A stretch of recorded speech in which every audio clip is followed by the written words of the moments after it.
Bonjour à toutes et à tous. La question du jour, c'est à quoi servent les nombres? Alors, en tant qu'enseignant et enseignante, vous êtes au courant que la plupart des fichiers ou des manuels scolaires du primaire commencent par une unité ou un chapitre sur les nombres. Pourquoi? Eh bien, de par le monde et depuis des millénaires, les humains ont compté. C'est sans doute l'usage le plus ancien et universel des nombres. Alors, il paraît, d'après certains archéologues, que les humains comptent depuis 50 000 ans. Alors, qu'est-ce qui compte? Le nombre de membres dans leur tribu, le nombre de têtes de bétail, le nombre de dettes ou de biens qu'ils ont, et ainsi de suite. Cet os, qui s'appelle l'os d'Ishango, qui a été découvert en 1950 par un archéologue belge au Congo, dans la région d'Ishango, aujourd'hui connue sous le nom de la République démocratique du Congo. Il date d'environ 20 à 30 000 ans. Mais ce qui est plus impressionnant, c'est que les entailles qui se trouvent dessus sont bien définitivement une preuve du comptage, mais certains historiens prétendent qu'elles sont la marque du début de l'arithmétique, parce qu'il y a même des preuves de calcul. Mais il n'y a pas consensus dessus, donc je préfère ne pas me prononcer. Donc revenons à vos enfants. Avant même d'entamer l'unité sur les nombres, posez la question, à quoi servent les nombres dans votre quotidien? Il est important qu'ils soient conscients des usages des nombres avant même d'apprendre des propriétés des nombres. Donc faites-leur sortir leur ardoise ou une feuille de papier et qu'ils listent les usages ou les fonctions ou les utilités des nombres dans leur quotidien. Alors moi, je les fais souvent avec les enfants. Quand je rentre dans des écoles, dans une classe et on me demande de faire une leçon, souvent à l'étranger, et je ne connais pas les enfants. Si j'enseigne quelque chose dans les nombres ou les calculs, je veux d'abord savoir est-ce qu'ils connaissent les usages des nombres. La première chose qu'ils répondent, c'est d'habitude le comptage. Bien sûr, dans le sens de dénombrement. Combien y a-t-il de pommes dans ce sac? Ou combien y a-t-il d'élèves dans notre classe? Une autre réponse, souvent qui vient après, c'est la mesure. C'est-à-dire, là, j'ai un bureau. Qu'est-ce qui pourrait m'intéresser? La hauteur, la largeur, la profondeur, la surface où on écrit, la densité du bois, la masse du bureau, le volume du tiroir, etc. Eh bien, dans ce cas, un nombre est utilisé pour, pour désigner une quantité. À gauche seraient des quantités, des nombres discrets, 1, 2, 3, 4, ou 0 quand il n'y a pas de pommes dans le sac. Et à droite seraient des nombres à virgule ou des nombres à fractions qui ne sont pas toujours exacts parce que quand on mesure, on ne va pas tomber sur un nombre entier, rarement. Une autre réponse est ordonnée. Un nombre sert à désigner une position. Je suis première en rang, je suis cinquième en rang, je suis 20e en rang, n'est-ce pas? C'est autre chose donc, la cardinalité et l'ordinalité. Une autre réponse qu'ils ne donnent pas toujours parce qu'ils oublient, ils ne sont pas conscients, mais ils ont bien entendu parler du vol numéro 513 ou du train, le numéro 5342 ou le bus numéro 87 ou même le numéro sur le maillot d'un joueur ou d'une joueuse de foot ou d'un autre sport. Ça ne désigne pas ni l'âge, ni le poids, ni la taille du joueur ou de la joueuse. C'est une désignation.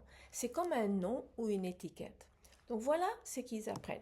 Alors il y a d'autres utilités comme les nombres qui sont employés à désigner un code QR ou un code barre, n'est-ce pas?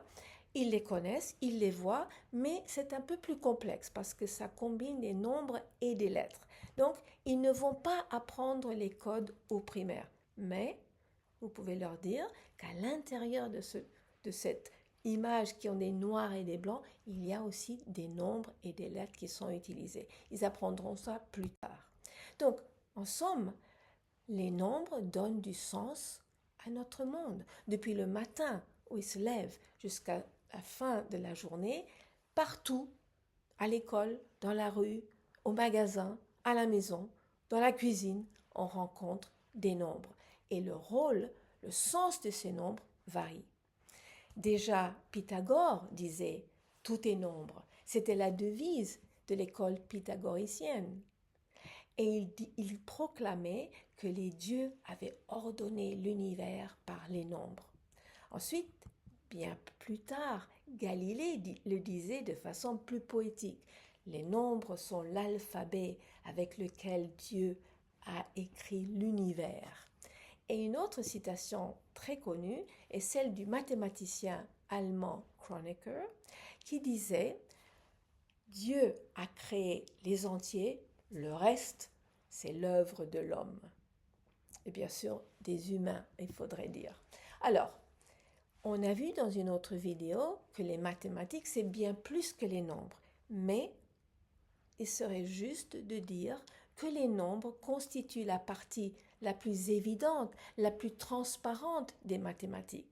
Et les enfants très jeunes vont répondre que les mathématiques, c'est les nombres et le calcul. Pourquoi? Parce que c'est le début de leur parcours scolaire. Et c'était en effet le début de l'histoire mathématique.